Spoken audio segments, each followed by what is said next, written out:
राज्यों के विधानसभा चुनाव को मद्देनजर रखते हुए कांग्रेस महासचिव प्रियंका गांधी वाड्रा लगातार केंद्र की मोदी सरकार को खुली चुनौती देती हुई नजर आ रही हैं।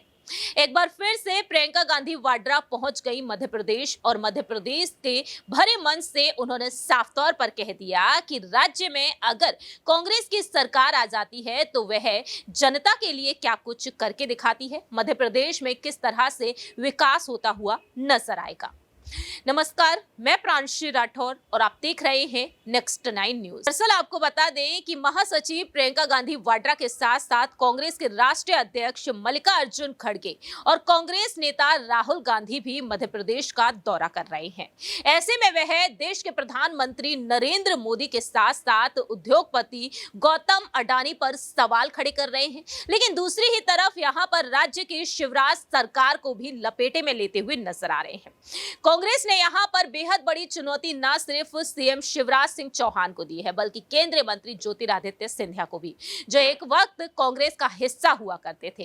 प्रियंका गांधी वाड्रा ग्वालियर भी पहुंची थी और ग्वालियर में भी उन्होंने बात रखी, लेकिन आज प्रियंका गांधी वाड्रा चित्रकूट पहुंची और इसके अलावा वह रीवा भी पहुंची, जहां पर उन्होंने कई बार कांग्रेस की उपलब्धियों को गिनाया और दूसरी ही तरफ वह जहां जहां भी जा रही हैं वह बार बार गौतम अडानी और पीएम मोदी पर सवाल खड़े कर रही हैं। यहां पर करोड़ों रुपयों के घोटाले को लेकर वह अपनी बात रख रही हैं।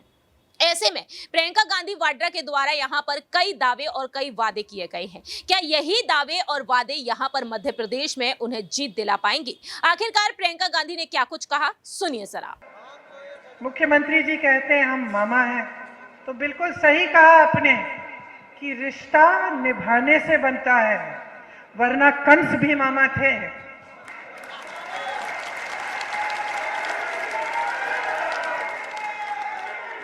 चित्रकूट का किसान परेशान है। यूरिया की मैंने बात की, सिंचाई और बिजली की मुश्किलें ही मुश्किलें।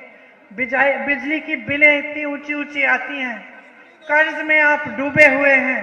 खाद, बीज, ट्रैक्टर सब महंगा है, सब पे टैक्स लगा हुआ है। डीजल पेट्रोल के दाम आसमान छू रहे हैं, फसल के सही दाम नहीं मिलते हैं। तो मामा जी कर क्या रहे हैं आपके लिए? मामा जी कर क्या रहे हैं और आप बदलाव कब लाएंगे? अपनी परिस्थिति को कब ठीक ढंग से समझोगे और कब ये बात समझोगे कि जो शक्ति है ना लोकतंत्र में, वो आपके हाथों में दी गई है। वो हमेशा से इस देश की परंपरा रही है।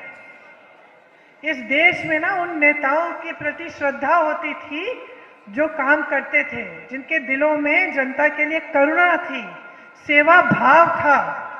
ये रामायण के समय से चलता आ रहा है। जब भगवान राम का वनवास हुआ तो जनता क्यों नहीं भूल गई उनको? क्यों नहीं भूली?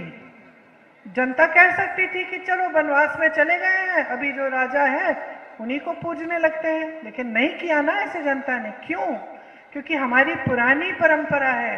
भगवान राम में जो लक्षण थे, भगवान राम में जो उनका चरित्र था, जो उनमें सच्चाई थी, जो उनके दिल में भावना थी, अपने लोगों प्रजा के प्रति प्रेम से, करुणा से भरी आंखों से देखते थे, उनके लिए लड़ते थे, उसी भावना के प्रति थी ना श्रद्धा।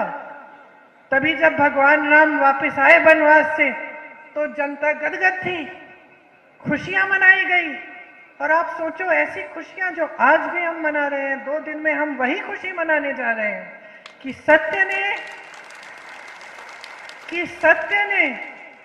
सत्य की विजय हुई, असत्य का पराजय हुआ। तो उस समय की ये परंपरा है हमारी कि राजा जो है, नेता जो है, इसके दिल में श्रद्धा होनी चाहिए जनता के प्रति, तभी जनता उसको मानती है। तो इस परंपरा को आप तोड़ो मत। ये जो आप पब्लिसिटी में देखते हैं, मीडिया में देखते हैं, जो आपकी जमीन पे नहीं हो रहा है, धरातल पे आप नहीं देख रहे हैं। टीवी पे तो आप देखते हैं कि मोदी जी ने बहुत काम किया, शिवराज जी ने बहुत काम किया, बहुत तरक्की हुई है देश प्रदेश की। टीवी में देखते हैं ना, जमीन पे उतर रही है तरक्की। ये आपके जीवन में तरक्की हुई है कि नहीं? जब आपको नहीं दिख रही है, जब आपको दिख रहा है कि समस्याओं से जूझ रहे हो, परेशान हो, त्रस्त हो, लेकिन कोई सुनवाई नहीं है, तो ये श्रद्धा जो है ना थोड़ी कम कर लो, थोड़ी कम कर लो उन नेताओं में जो आपको फुसलाते हैं, धर्म के नाम पे आपसे वोट मांगते हैं। आप उन नेताओं के प्रति श्रद्धा व्यक्त करो जो आपके काम को करें, जो आपकी समस्याओं को सुलझाएं, जो ये नौजवान यहाँ खड़े हैं जो उनको रोजगार दिलवाएं। छत्तीसगढ़ की मैं बात कर रही थी, वहां जाके खुशी होती है भाषण देने में, क्योंकि मैं कह सकती हूँ कि भाई हमारी सरकार ने इतना किया है। यहाँ मध्य प्रदेश में शिक्षा के लिए क्या किया? कोई नया विश्वविद्यालय खोला इतने सालों में? कुछ नहीं, जो है प्राइवेट है। छत्तीसगढ़ में नए नए हजारों नए पाठशालाएं बनी, यहाँ क्या हुआ? 7,000 से ज्यादा पाठशालाएं बंद हो गई हैं। शिक्षकों के पद खाली हैं, शिक्षकों के पद खाली हैं, पाठशालाएं बंद हो रही हैं। कुछ नया नहीं बनाया, नए उद्योग नहीं बने, जो उद्योग चल रहे थे वो बंद कर दिए। जो छोटे व्यापारी थे उनकी कमर तोड़ दी, कभी नोटबंदी, कभी जीएसटी, कभी कुछ सहायता ही नहीं की। सारा जितनी भी संपत्ति है आपसे खींची और बड़े बड़े उद्योगपतियों को सींचा है इन्होंने। ये सच्चाई है सरकार की। आज देश का किसान 27 रुपए कमा रहा है प्रतिदिन, 27 रुपए। महंगाई इतनी है कि 27 रुपए में क्या मिला है? एक दिन का भोजन भी नहीं मिलेगा आपको, एक दिन का भोजन भी नहीं मिलेगा।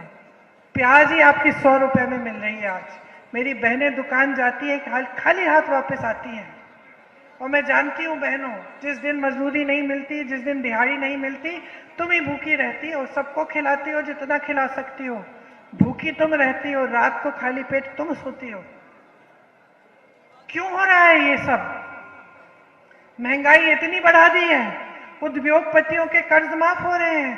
अरे जो हजारों करोड़ों का मालिक है, जिसको आपने देश के बंदरगाह दे दिए हैं, देश के हवाई अड्डे दे दिए हैं, देश की बड़ी बड़ी कंपनियां दे दी हैं, उसके तुम कर्ज माफ कर रहे हो? किस लिए? उसको क्या जरूरत है और पैसों की?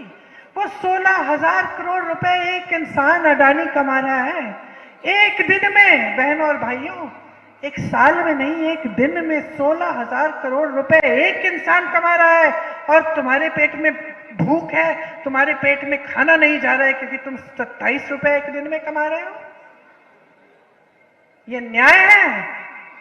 ये मोदी जी का न्याय है? ये शिवराज जी आपके मामा जी का न्याय है? आपने सुना कि किस तरह से यहाँ पर प्रियंका गांधी वाड्रा ने अपनी बातें रखी, लेकिन ऐसे में यहाँ पर ये देखने वाली बात बन चुकी है, क्या यहाँ पर ज्योतिरादित्य सिंधिया भी एक बड़ी चुनौती दे रहे हैं, शिवराज सिंह चौहान भी एक बड़ी चुनौती दे रहे हैं? क्या इन चुनौतियों के सामने यहाँ पर कमलनाथ की जीत पक्की मानी जा सकती है? तो यहाँ पर ज्योतिरादित्य सिंधिया का भी एक वीडियो आपको दिखाते हैं कि आखिरकार सिंधिया ने क्या कुछ कहा, देखें सर। ये तो मात्र ट्रेलर है। जब शिवराज सिंह जी ने 1,000 रुपए की घोषणा की, कांग्रेस को बड़ी खुजलाहट हुई। और वहां जो बैठे हैं नाथ साहब भोपाल में अपने बंगले में, मुख्यमंत्री हमारे मुख्यमंत्री तो है पर भोपाल में कभी नहीं बैठते, गांव गांव में जाते हैं, एक एक बहना की जिंदगी को बदलने का प्रण और संकल्प लेके निकलते हैं। कांग्रेस को बड़ी खुजलाहट हुई। अरे 1,000 बोला है तो 1,500 कर देते हैं। 1,500 की घोषणा की। वो घोषणाओं की एक पार्टी है और यहां शिवराज सिंह जी हैं जिन्होंने संकल्प लिया है कि मैंने अपने लाडली बच्ची को मैंने लक्ष्मी बनाने का संकल्प लिया, लाडली बहना को भी हम प्रगति और विकास के पथ पे ले जाएंगे। अभी तो 1,000 रुपए है, शीघ्र ही 1,250 होगा, उसके बाद 1,500 होगा। तालियों की गड़गड़ाहट। अब शिवराज सिंह जी, मेरी महिलाओं की ये आशा है कि दिल मांगे मोर, तो शिवराज सिंह जी ने संकल्प ले लिया कि 1,500 से 1,750। ठीक रहा कि नहीं? अगर ठीक रहा तो तालियों की गड़गड़ाहट। 1,700 से 50 से 2,000, 2000 से 250, 2250 से 2500 और 2500 जब साधन जुटेंगे तो 2750 तक बढ़ाया जाएगा और 2750 से